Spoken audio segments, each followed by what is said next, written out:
the standards in the community. We talk about this a lot. Um, I talk about this a lot with the current board, and we recognize things that could look better. Mm-hmm. A few of you have actually reached out and said that they look a Yeah. lot nicer and brighter. Yeah. So we're going to continue to work on that. Yeah, and probably first quarter, we'll be able to get the entry doors going from common to the parking decks to the outside. We'd hoped that was going to happen on this first phase of painting, but that did not occur. So just understand that those are on our radar for first quarter, as well as probably the front door painting that we've taken now in-house. So more to come on that. But again, top priority, as Jacob said, is keeping things looking tidy. The holiday decor policy was e-blasted out as a reminder of what we permit as an association. We obviously now are past Christmas, so Jacob will be sending out a reminder as to when the decor needs to come down. Just a reminder, if you have a real Christmas tree, we do not have a pickup for those. You cannot put those in the trash rooms, and they cannot go by the dumpsters. So if you've got a real Christmas tree, you'll need to make the arrangements to have the tree removed. And again, Jacob will send out the policy when the lights and stuff need to come down from the outside. We continue to replace door closures around the community. If there are door issues, please let me know. With the colder weather, with us going from warm to hot, hot to cold, the mechanics and the doors, it just takes a toll on them. It depends on the door. It depends on whether it's truly residential, truly us, or if it's a commercial door. So just be patient. If you have reported it, I promise it will get taken care of. But I do appreciate the eyes and ears in the community.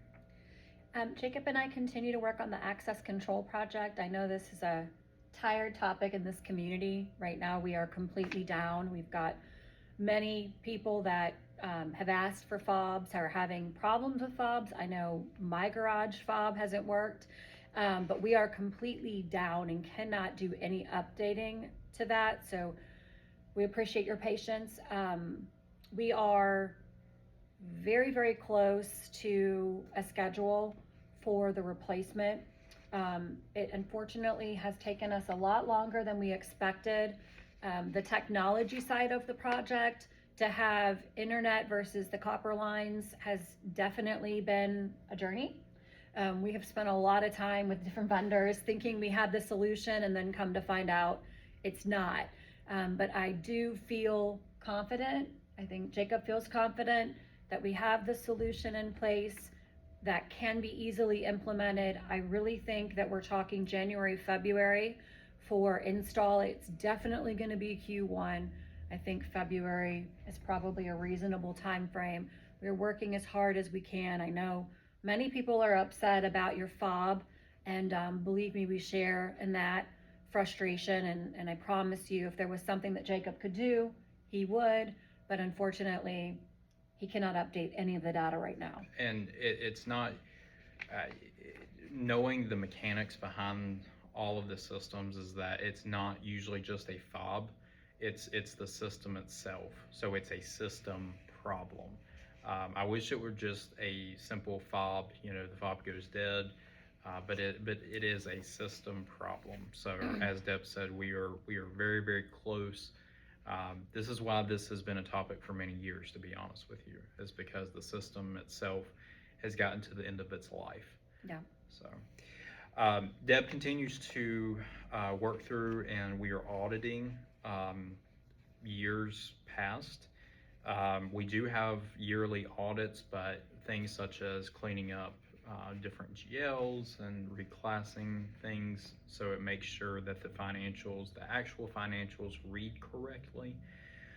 And it's just really just to clean things up, make them look nice.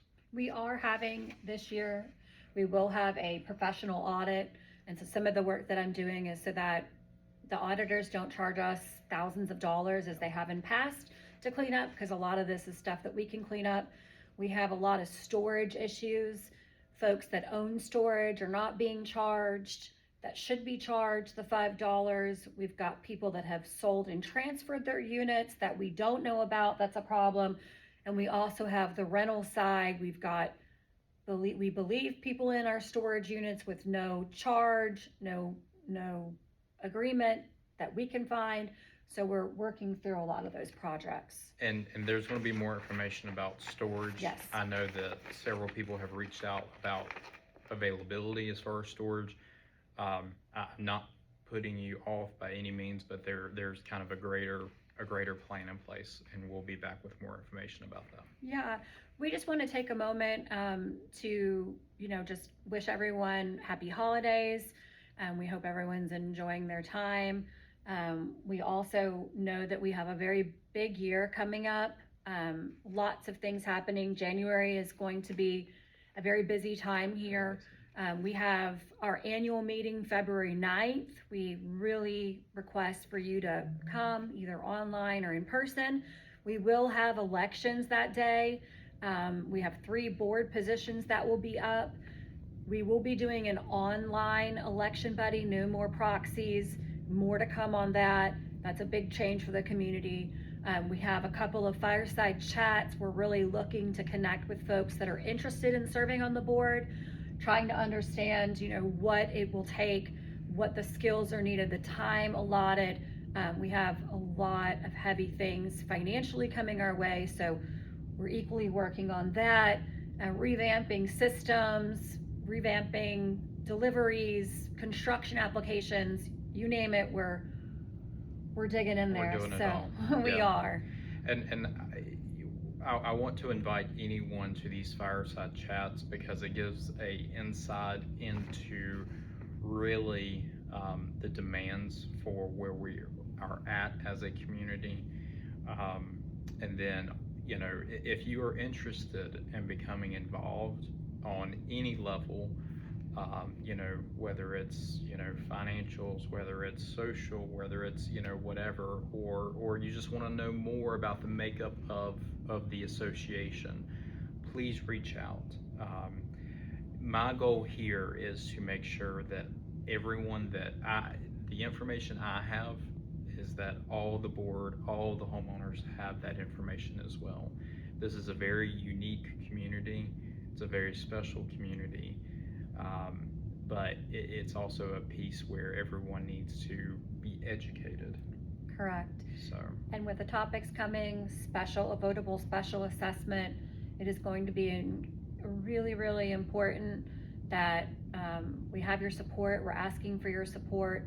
We're asking for your participation. We're asking for you to show up for meetings so that we can give you the information, accurate information, so you can see the data, see the numbers, and hopefully be able to follow where we're going. I say this all the time, we have a wonderful community, we have a great location, but we do have some financial challenges that will have to be addressed next year, and the answer to that is a votable special assessment. So again, just trying to prepare you, but we just really want to say thank you for allowing us to serve. Thank you for your support. We've had a lot of homeowners provide a lot of good feedback, and we'll take the constructive feedback as well, but we just want to really say thank you so much, and we look forward to a great 2026, and thanks for joining us. Thank you, guys.